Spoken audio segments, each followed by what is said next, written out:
In an era perpetually grappling with anarchistic definitions of manhood, where the prevailing metric of strength is often mistaken for stoicism, effective negation, or the adoption of some impenetrable facade, a profoundly novel masculine archetype is poised to emerge upon the path of the dragon.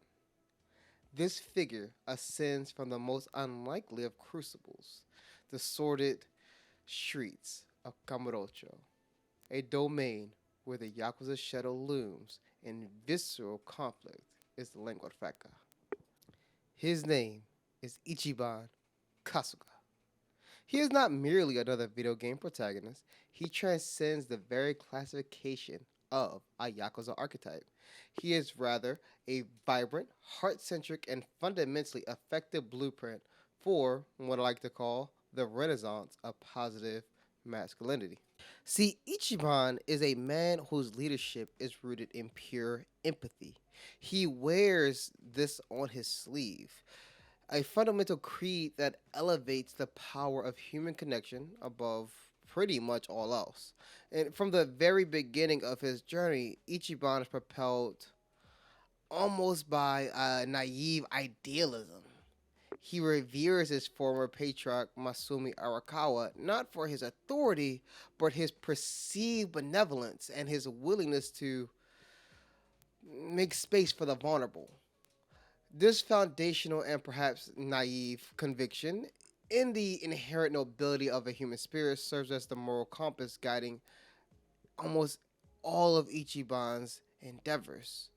When we instinctively conjure the image of the virtual tough guy, our minds default to the brooding, self contained lone wolf. Think Kazuma Kiryu. Ichiban, however, utterly fragments this stereotype. While, don't get me wrong, his capacity for physical force is undeniable. He is capable of wielding anything from his fists to improvised weapons such as the Yakuza staples, bicycles, traffic cones, and, of course, signposts. His true potency resides elsewhere, and it's not his baseball bat.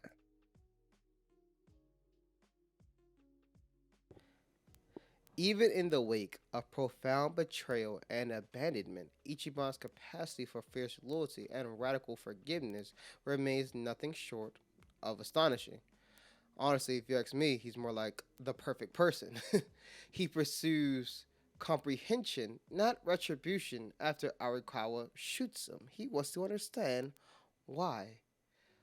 He holds this abiding faith in the potential for a second act and the possibility for a redemption, even those who have inflicted some pretty deep wounds and have harmed multiple people or has the intention of harming multiple people, like his brother. I understand that this tendency borders on naivete, yet it does carry a spiritual weight that I believe is critical. The act of forgiveness remains one of the most arduous and elusive human attainments. To absolve those who have fundamentally wronged you is perhaps the most direct route to achieving some type of eternal peace.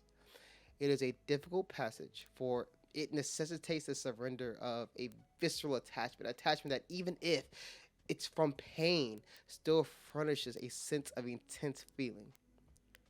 Yet it is this very commitment to release, this willingness to relinquish the comfort of justified pain, that elevates Ichiban into the pantheon of the greatest masculine figures.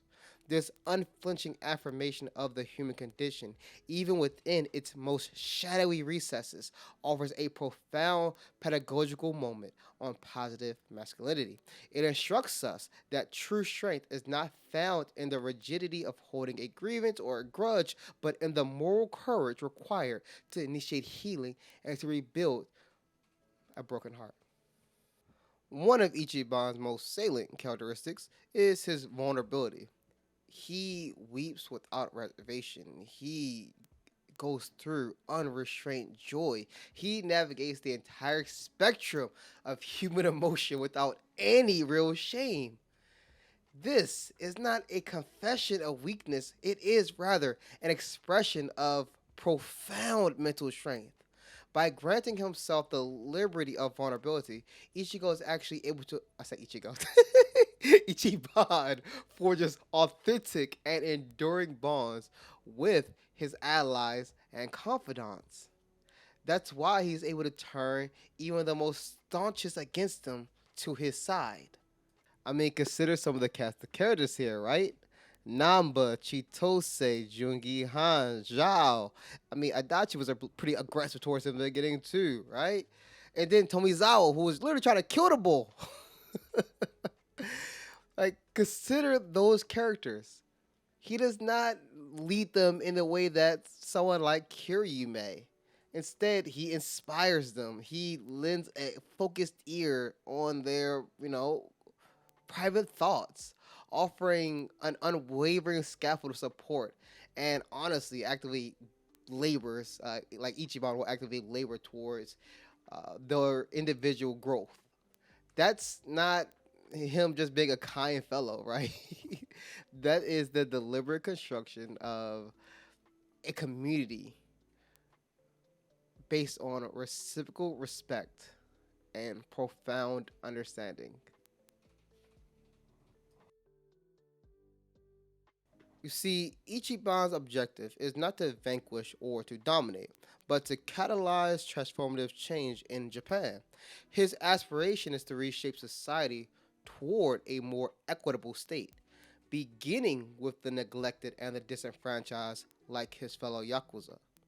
His ambition is not stoked by a hunger for personal power, but by a deep seated existential desire to serve. This disposition is beautifully translated into his leadership practices. He possesses the humility to delegate authority, to acknowledge his own need for assistance, and to magnify the successes of those who follow him. He grasps the subtle truth that authentic leadership is not defined by being the sole exemplar of perfection, but by the empowerment of those within his sphere to realize their fullest potential. Before I leave, I invite you to ask, is there another character that embodies this positive form of masculinity in a way that Ichiban does? When I'm writing this and I'm thinking, I can really only think about Iroh in a very similar aspect to Ichiban. And so I'm very curious to know if there are some other characters that would be interesting for me to take a look at.